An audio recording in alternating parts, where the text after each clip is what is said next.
इंसानी इतिहास का एक ऐसा डार्क फेस जहां इंसान 12 साल की उम्र भी पार नहीं कर पाता था। एक ऐसा दौर जहां पर इंसान होना लिटरली एक श्राप था।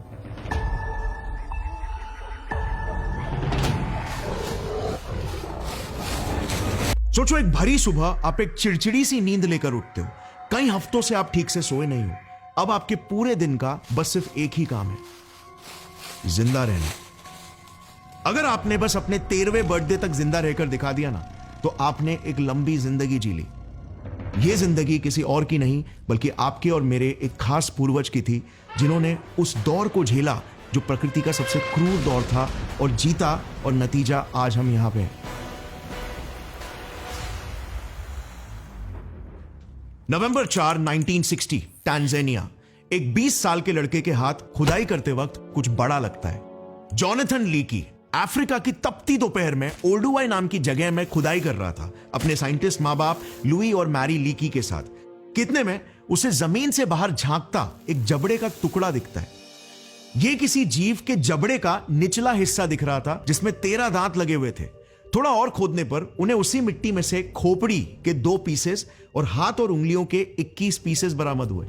फिर इन्हीं हड्डियों को जमा करके रिक्रिएट करने पर यह कंकाल किसी इंसान जैसे जीव का लग रहा था, क्योंकि इसकी उंगलियों की बनावट इंसानों से काफी मेल तो खा रही थी, बट एग्जैक्टली हमारे जैसी नहीं थी। और इसीलिए फिर पापा लीकी ने अपने साथ कुछ और साइंटिस्ट को जोड़ा और एक लैब में इस कंकाल का एंथ्रोपोलॉजिकल एनालिसिस करना शुरू कर दिया, इसके पीछे की कहानी को जानने के लिए।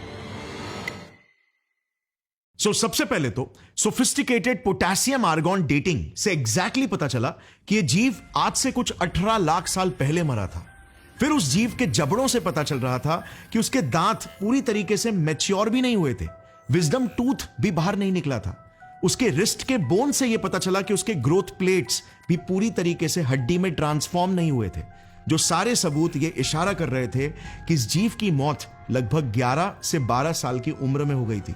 मगर इसके हाथों की बनावट कुछ ऐसी थी कि इंसानों की तरह अपने दूसरे फिंगर्स से अपने थंब के पैड्स को इजीली टच कर सकता था, विच बेसिकली मेंट कि ये कॉम्प्लिकेटेड मोटर मूवमेंट्स जैसे हथियार बनाना भी कर सकता था। अच्छा, अब जब कोई जीव ऐसे कॉम्प्लिकेटेड मोटर मूवमेंट्स कर सकता है, तो उसके ब्रेन का साइज भी एक एवरेज मंकी या चिंपैंजी से ज्यादा बड़ा होना चाहिए, राइट? वेल, इसके स्कल के इस बड़े से सेंटर के टुकड़े पेराइटल बोन से यह चीज भी वैलिडेट हो गई, कंफर्म हो गई कि इस जीव के दिमाग का साइज कुछ 600 से 710 क्यूबिक सेंटीमीटर्स के रेंज में था।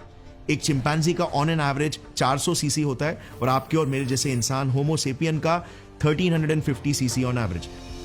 अच्छा, अब एक और बड़ा सबूत हमें तब मिला जब रिसर्च के दौरान ही लीकी फैमिली के हाथ इसी जीव का एक और कंकाल लग गया, OH8, जिसका एक पूरा अक्खा पांव हमें मिला, सजेस्टिंग कि इसकी हाइट लगभग 3 से 4 फुट हुआ करती थी। इस पांव की सोफिस्टिकेटेड बनावट भी एक और गवाह बनी कि यह जीव जरूर इंसानों की ही तरह 2 पांव पे चल सकता था। यह जरूर इंसानों का ही कोई पूर्वज लग रहा था, और इसीलिए इसे नाम दिया गया होमो हेबिलिस।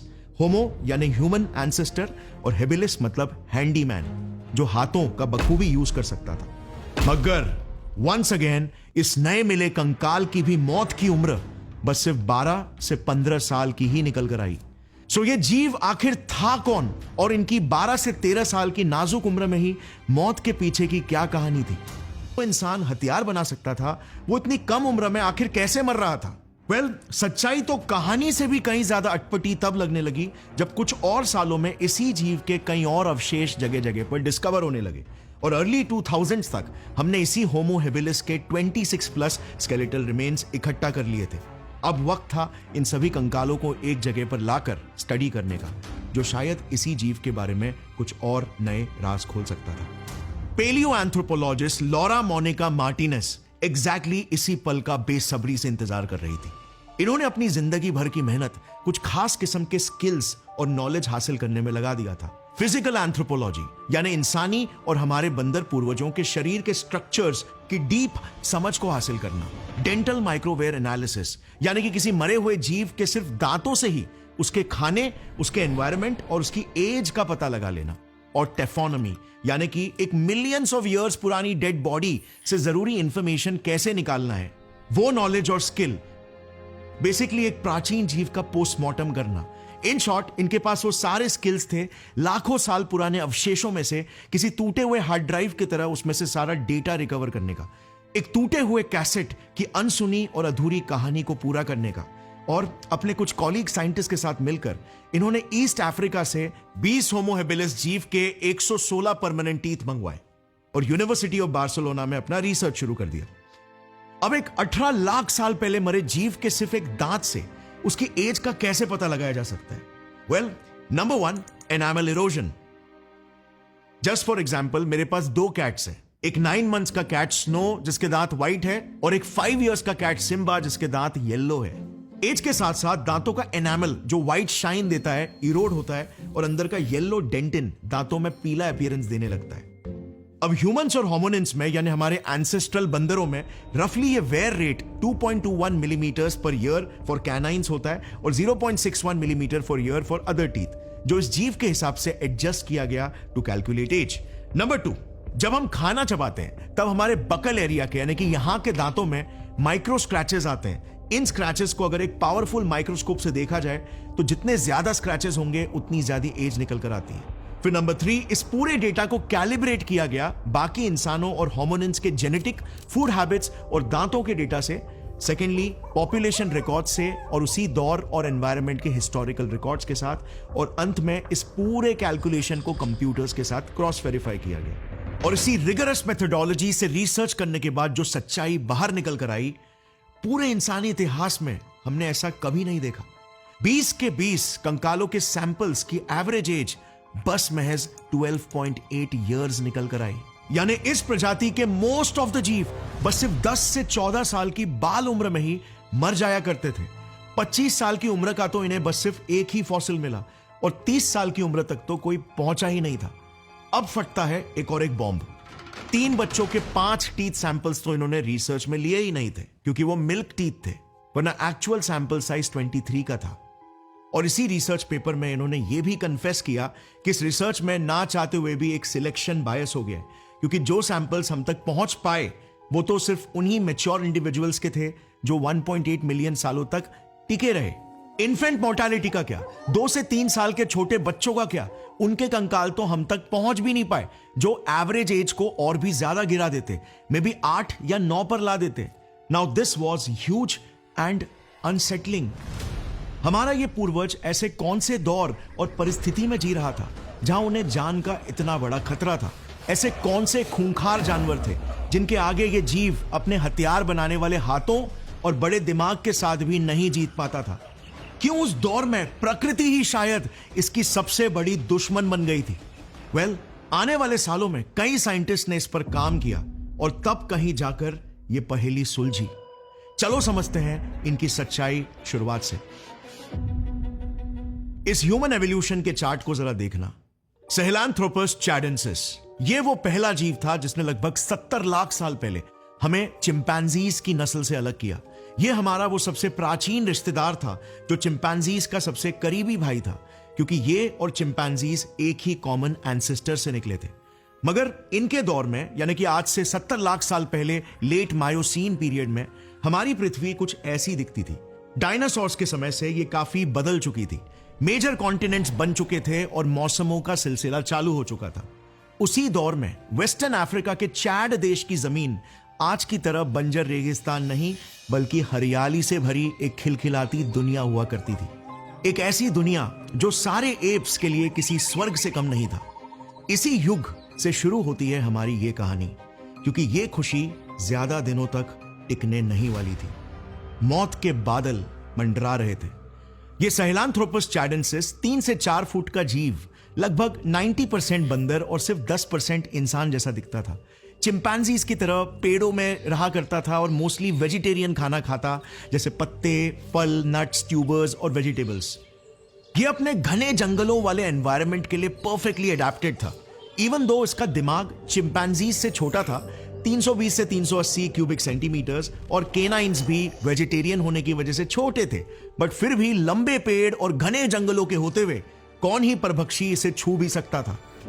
अब जरा इस इमेज को देखना। सहेलांथ्रोपस की spinal cord opening foramen magnum इंसानों की तरह इसके खोपड़ी के सेंटर की तरफ है।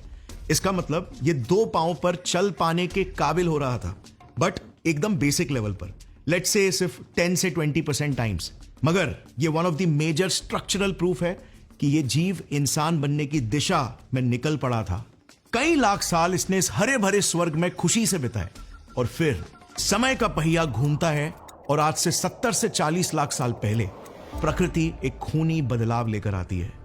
टेक्टोनिक प्लेट्स हिलने लगते हैं, मौसम अजीब रंग दिखाने लगा। गर्म और ट्रॉपिकल पृथ्वी अब अचानक से 4 से 5 डिग्री ठंडी होने लग गई। बारिश की कमी और मौसम ड्राई होने लगा। हवा में ऑक्सीजन और कार्बन डाइऑक्साइड की मात्रा गिरने लगी और इन सबका कंबाइंड असर कुछ ऐसा पड़ा कि हरे भरे जंगल अब ऐसे ड्राई ग्रासलैंड्स में तब्दील होने लग गए। एक झटके में प्रकृति ने सैलांथ्रोपस को स्ट्रिप नेकेड कर दिया और मानो कहा कि अब पेड़ों पर छुपकर और कमजोर बनकर आप नहीं जी सकते, असल मैदान में उतरना ही पड़ेगा जो खूंखार और भूखे जानवरों से भरा पड़ा था। आइदर सर्वाइव और डाई। अब गाइस, पता है बचपन में मैं जब डिस्कवरी, नैट जियो ये सब देखा करता था, एक चीज मुझे हजम करना बहुत मुश्किल होती थी कि एक शेर जैसा जानवर दूसरे जानवर को इतनी क्रूरता से कैसे मार लेता है। थोड़े बड़े होकर मुझे ये रियलाइज होने लगा कि यही प्रकृति है, जो एक फैक्ट है, सही या गलत नहीं, एक फैक्ट। यही फैक्ट हमारे पूर्वजों पर अब बरस चुका था और अब इस भयंकर बदलाव का सामना करते हुए कई नस्लें खत्म होने वाली थी। अब एक बार इस चार्ट पर वापस से आते हैं। जैसे आप देख सकते हो, इन 4 मिलियन सालों में होमोनिन बंदरों की कितनी सारी प्रजातियां आकर गई। ये सब वही थे जो प्रकृति के हरे भरे जंगलों से सूखे ग्रासलैंड्स के बदलाव को झेल नहीं पाए और फिर इसी बदलाव के पार आज से 2.5 मिलियन सालों पहले अफ्रीका लगभग 70% ऐसे सवाना ग्रासलैंड्स में बदल चुका था। सूखे मौसम के साथ पृथ्वी का तापमान कुछ 5 से 6 डिग्री कम हो चुका था। Pleistocene epoch, the ice age की शुरुआत हो चुकी थी। ऐसे वक्त में जन्म होता है एक ऐसे जीव का जो लिटरली मानो प्रकृति के क्रूर और भयंकर एक्सपेरिमेंट्स के लिए ही बना हो, जिसकी जिंदगी सिर्फ टॉर्चर के लिए ही बनाई हो। इतिहास के सबसे पहले रिकॉर्डेड इंसान का और हमारे ग्रेट ग्रेट ग्रैंडफादर, जहां से ही होमो नस्ल की शुरुआत हुई थी, होमो हेबिलिस का। होमो हेबिलिस, जैसे आप चार्ट में देख सकते हो, ऑस्ट्रेलोपिथेकस नस्ल से विकसित हुआ था।